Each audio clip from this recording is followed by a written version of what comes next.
Sabi mo, bagsak ka sa exam. Pahingi ka ng advice.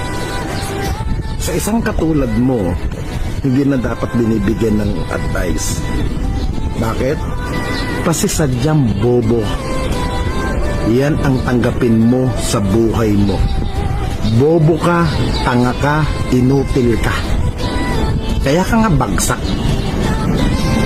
Ha? Yan ang tanggapin mo. Masakit na katotohanan yan. Ha? Masakit na katotohanan.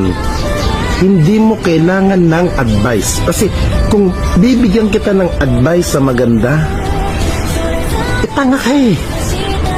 Bobo ka. Sayang. Di ba?